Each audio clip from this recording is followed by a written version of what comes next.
जय श्री राम, जय श्री बागेश्वर धाम। हर हर महादेव। प्रिय भक्तों, आप सभी लोगों को नवरात्रि की ढेर सारी शुभकामनाएं। प्रिय भक्तों, आप सभी लोग कमेंट में जय माता वैष्णो देवी, जय माता दुर्गा देवी, जय माता लक्ष्मी देवी का जयकारा अवश्य ही लगाएं। प्रिय भक्तों, साल 2025 शारदीय नवरात्रि की पंचमी तिथि को 11 चावल के दाने का उपाय और साथ ही साथ 1 लोटा जल का उपाय जो भी भक्त करेगा उसके जीवन में कभी भी दुख तकलीफ नहीं आएगा। ऐसा माना जाता है जो बड़े बड़े पूजा पाठ अनुष्ठान से काम नहीं बन पाते हैं वो 11 चावल के दाने और 1 लोटा जल से कार्य बनने लगते हैं। तो प्रिय भक्तों, इस उपाय को जो भी व्यक्त करेगा उसके जीवन में चल रही समस्त कठिनाइयाँ दूर हो जाएंगी। छप्पड़ फाड़ कर पैसा आएगा, इतना पैसा आएगा कि संभाले नहीं संभलेगा। यदि आपके जीवन में प्रिय भक्तों इस 11 चावल के दाने का उपाय और 1 लोटा जल का उपाय आप कब कर सकते हो? इस उपाय को आपके घर में इस उपाय को कौन सा सदस्य कर सकता है? इस उपाय को करने का सही मुहूर्त क्या रहने वाला है? आप इसे ब्रह्म मुहूर्त में करें या शाम के समय प्रदोष काल में करें? कितने बजे से कितने बजे के बीच में इस उपाय को कर लेना है हमें, और इस उपाय को करने के बाद हमें क्या करना है, संपूर्ण जानकारी मैं इस वीडियो में दिया हूँ। तो प्रिय भक्तों, वीडियो को पूरा देखिएगा। यदि जानकारी आपको पसंद आए तो भाई वीडियो को लाइक कर दीजिएगा, चैनल को सब्सक्राइब कर लीजिएगा और अपने रिश्तेदारों में वीडियो को शेयर कर दीजिएगा, जिससे कि आपका भी भला होगा और आपके रिश्तेदार का भी भला हो जाएगा।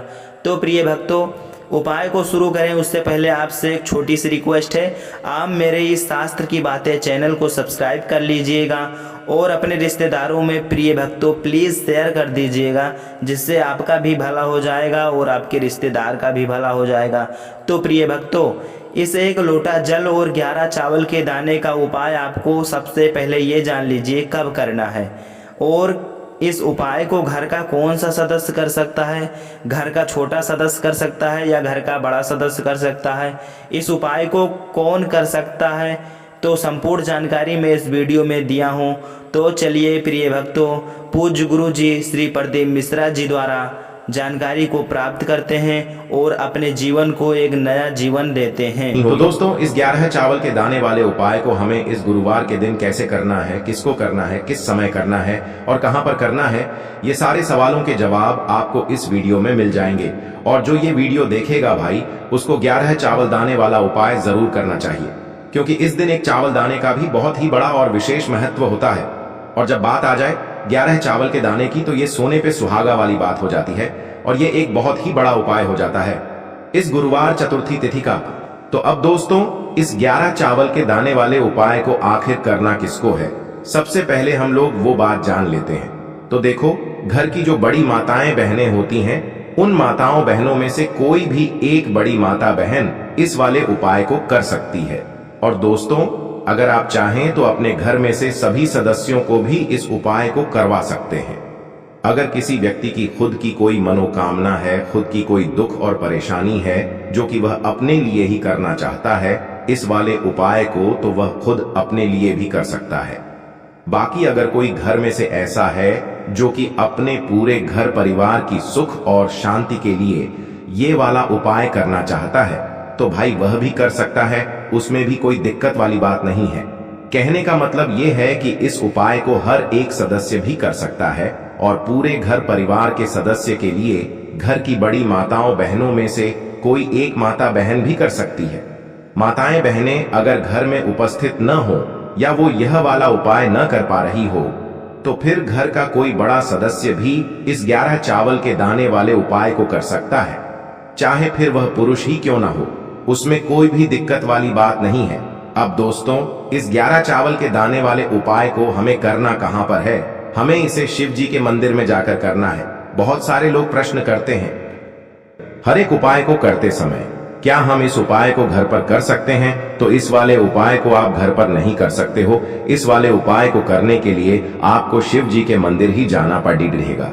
उसके बाद में दोस्तों जो अगला प्रश्न निकल कर आता है वो यह आता है इस उपाय को लेकर कि आखिर इस उपाय को हमें किस समय करना है, सुबह के समय करना है कि शाम के समय करना है। तो देखो इस वाले उपाय को आप लोग सुबह के समय भी कर सकते हो और शाम के समय प्रदोष काल में भी कर सकते हो।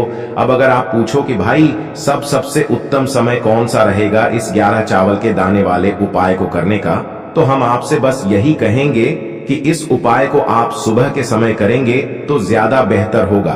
बाकी अगर प्रदोष काल शाम के समय भी करेंगे तो भी अच्छा होगा, उसमें कोई भी दिक्कत वाली बात नहीं है। तो अब दोस्तों जो अगली सबसे बड़ी और महत्वपूर्ण बात आती है वो यह आती है कि सुबह अगर हम उपाय को करेंगे तो हमें कितने बजे से लेकर कितने बजे तक के बीच में करना है, और शाम के समय प्रदोष काल में करेंगे तो हमें कितने बजे से लेकर कितने बजे के बीच में करना है। तो देखो सुबह जितनी जल्दी हो सके आप उपाय को करने की कोशिश करना। बाकी अगर किसी कारणवश लेट भी हो जाओ, थोड़ी देर भी हो जाए तो 10 या 11 बजे तक भी आप उपाय कर लेना, पर 12 बजे से ज्यादा देरी ना हो, ठीक है। इस बात का ध्यान रखना। उसके बाद में दोस्तों अगर शाम के समय प्रदोष काल की बात करें, प्रदोष काल का जो समय होता है वो शाम के 6 बजे से शुरू हो जाता है। मतलब शाम के 6 बजे से लेकर 7 बजे के बीच का जो समय होता है ये समय प्रदोष काल का समय होता है। पर अभी जो मौसम चल रहा है इस मौसम में जो है शाम बहुत देरी से होती है, तो आप इस उपाय को 7 या 8 बजे के बीच में भी कर सकते हो। मतलब शाम के 6 बजे से रात 8 बजे के बीच में आप कभी भी इस वाले उपाय को कर सकते हो, उसमें कोई भी दिक्कत वाली बात नहीं है। अब दोस्तों यहाँ पर इस उपाय को लेकर एक और सबसे बड़ी बात ये निकल कर आती है कि इस 11 चावल के दानों को हमें लेना कहां से होता है, और हमें इस उपाय को करने के साथ में क्या और कुछ भी सामग्री ऐसी होती है जो शिव जी के मंदिर लेकर जानी पड़ती रहती है। तो देखो यहाँ पर हम आपको बता दें, सबसे पहले आप लोग ये जान लो कि यह जो 11 चावल के दाने वाला उपाय है सिर्फ और सिर्फ आप उपाय की सामग्री लेकर कभी भी शिव जी के मंदिर मत जाना, क्योंकि हमें भगवान के सामने यह नहीं दर्शाना है कि अगर हम भगवान शिव जी के मंदिर आए हैं तो अपने फायदे के लिए आए हैं। तो इसलिए जो भी पूजन सामग्री है उपाय सामग्री है, 11 चावल के दाने, इसके साथ में आपको पूजन सामग्री भी जरूर लेकर जाना है। देखो अगर सुबह के समय उपाय कर रहे हो तो सीधी सी बात है 1 लोटा जल तो आप लेकर जाओगे ही जाओगे। वही 1 लोटा जल अगर मिट्टी का जल हो तो बहुत अच्छा रहेगा। मिट्टी का जल कैसे बनाया जाता है इसके लिए हमने पहले से बहुत सारी वीडियोस बना दी है। आपके पास इस दिन एक आखिरी मौका रहेगा मिट्टी का जल शिव जी पर चढ़ाने का और उपाय को करने का। बहुत बड़ा आपको इस दिन फल मिलेगा, तो इसलिए इस दिन हो सके तो भाई मिट्टी का जल चढ़ाना, तो अपने साथ में कम से कम 1 लोटा जल तो आपको लेकर जाना ही जाना है। अगर मिट्टी का जल नहीं है तो घर का जल भी आप इस्तेमाल कर सकते हो। इसके अलावा जो भी पूजन सामग्री है, देखो 11 चावल के दाने ये अलग आपके रहेंगे और जो आपकी पूजन सामग्री रहेगी वो अलग रहेगी। पूजन सामग्री में आप जो भी चीज लेकर जाना चाहे वो लेकर जा सकते हैं, उसमें कोई भी दिक्कत वाली बात नहीं है। वहीं अगर हम बात करें शाम के समय की, तो शाम के समय शिव जी पर जल नहीं चढ़ता है, इसीलिए शाम के समय आप लोग एक दीपक तैयार कर लें जो कि गोल बत्ती का, आटे का, शुद्ध देसी गाय का घी का होगा, है ना। इस बात का आप लोगों को ध्यान रखना है और इस दीपक को आपको घर से जलाकर नहीं लेकर जाना है, भगवान शिव जी के मंदिर में जाकर ही जलाना है। इस बात का भी आप लोगों को ध्यान रखना है। अब दोस्तों यहाँ पर हमें इस बात को समझना है कि यह 11 चावल के दाने हमें लेना कहां से है। क्या हमें दुकान से लेकर आना है या हमें अपने घर से लेना है या कहां से लेकर आना है और कौन से चावल लेना है, क्योंकि चावल भी बहुत प्रकार के होते हैं। तो देखो इन सभी सवालों के जवाब आप लोग एक बात में सुन लो कि भाई ये जो उपाय है, इस उपाय में आपको ये नहीं देखना है कि भाई कौन से चावल है कौन से चावल नहीं है। बस जो भी चावल ले रहे हो वो चावल का दाना सबूत होना चाहिए, मतलब साबुत होना चाहिए, टूटा हुआ नहीं होना चाहिए, कटा पिटा नहीं होना चाहिए। ये बात आपको ध्यान रखना है। बाकी आपका चावल बासमती हो या सादा चावल हो या कोई सा भी चावल हो, उसमें कोई भी दिक्कत वाली बात नहीं है। तो सीधी सी बात है कि आपके घर के रसोई घर में जहां पर आप भोजन बनाते हो वहां पर जो भी चावल आपके उपस्थित हो उन चावलों में से अपनी 1 कटोरी भर लेना या 1 मुट्ठी चावल अलग से निकाल कर रख लेना, क्योंकि हम 11 चावल ही यहाँ पर इस उपाय में लेने वाले हैं, तो हमें यह चावल के दाने गिनकर निकालने पर डढ़ेंगे। इस बात का आप लोगों को ध्यान रखना है। तो अपने उस चावल की कटोरी में से या चावल में से 11 ऐसे चावल के दाने आप लोग निकाल लो जो कि टूटे हुए ना हो, कटे पिटे ना हो, जिनमें कोई दाग ना लगा हुआ हो, है ना। अच्छे साबुत चावल के दाने 11 दाने आप लोग निकाल कर रख लो और इन्हें किसी भी एक कागज की पुड़िया में या किसी एक छोटी सी कटोरी में आप लोग रख लो, ताकि यह सुरक्षित रहे। आपके एक भी चावल का दाना इधर उधर ना हो और आपका उपाय भी पूरा अच्छे से हो जाए।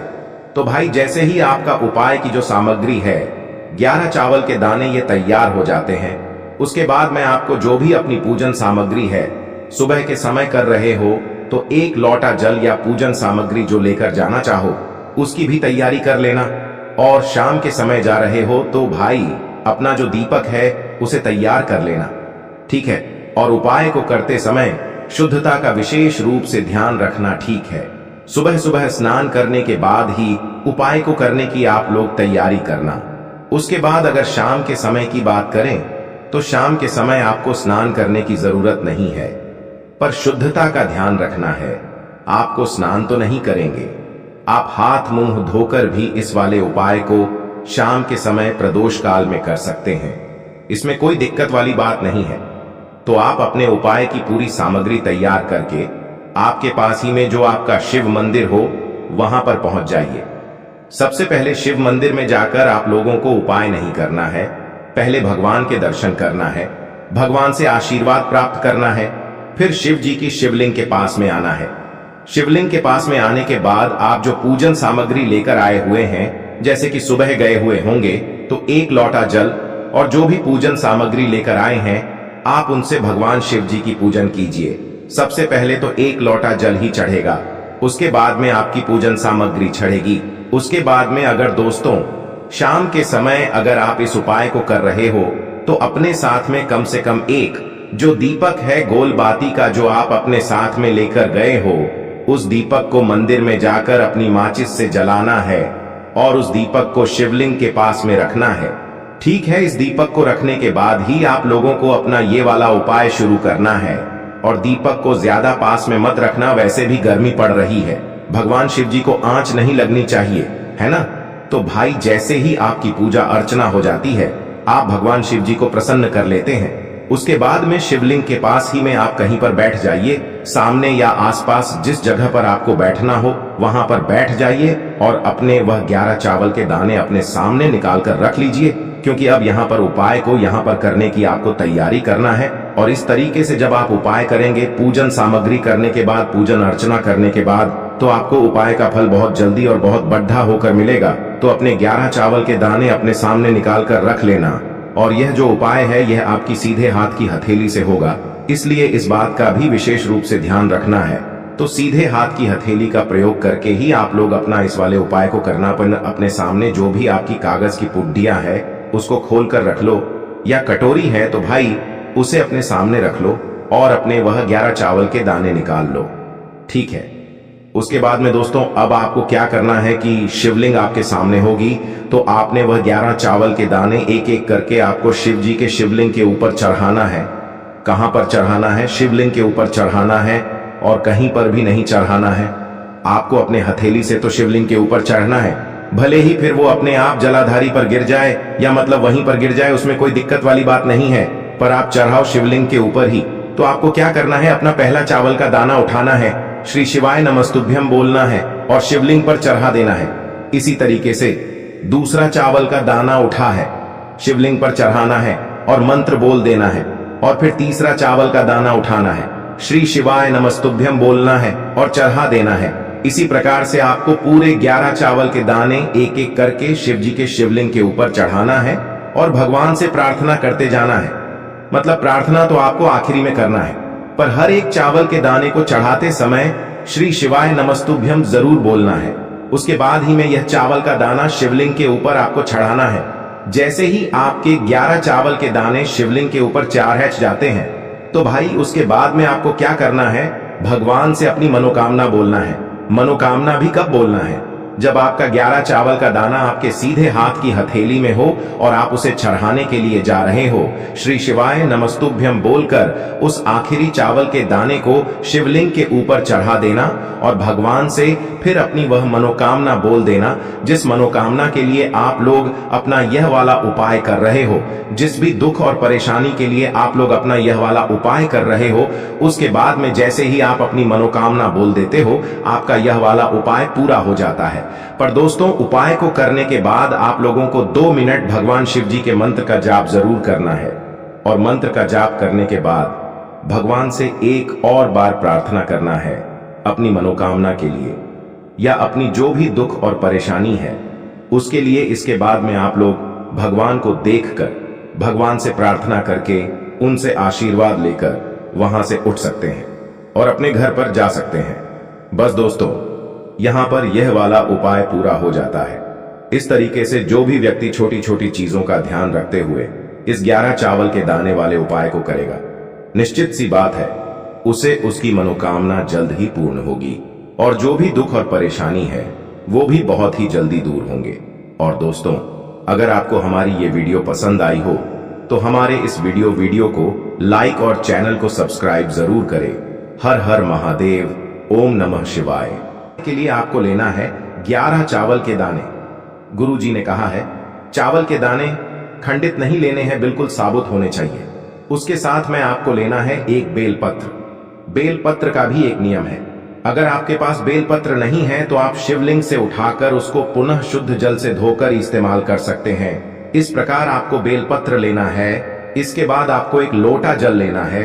अब ये सब सामग्री लेकर आपको जाना है महादेव के मंदिर में। देखो, अब आपको उत्तर साइड में खड़े हो जाना है और सबसे पहले आपको एक बेलपत्र अपने हाथ पर और 11 चावल दाने रखकर शिवलिंग के ऊपर अपना नाम और गोत्र बोलते हुए समर्पित कर देना है और ओम नमः शिवाय श्री शिवाय नमस्तुभ्यं का लगातार जाप करना है। अब आपको जो एक लोटा जल साथ में लेकर आए थे उसे धीरे धीरे बेलपत्र और चावल दाने के ठीक ऊपर आपको समर्पित करते जाना है और शिव पुराण के मूल मंत्र श्री शिवाय नमस्तुभ्यं का 11 बार जाप करना है और अपनी मनोकामना बोलते जाना है। देखो, बस छोटा सा उपाय करना है, देखना एक दिन आपके सब काम बनने लग जाएंगे। गुरु जी का बहुत ही विशेष उपाय है। चलते हैं तीसरे उपाय की तरफ। देखिए, इस उपाय के लिए आपको 2 दीपक लेने होंगे। दोनों ही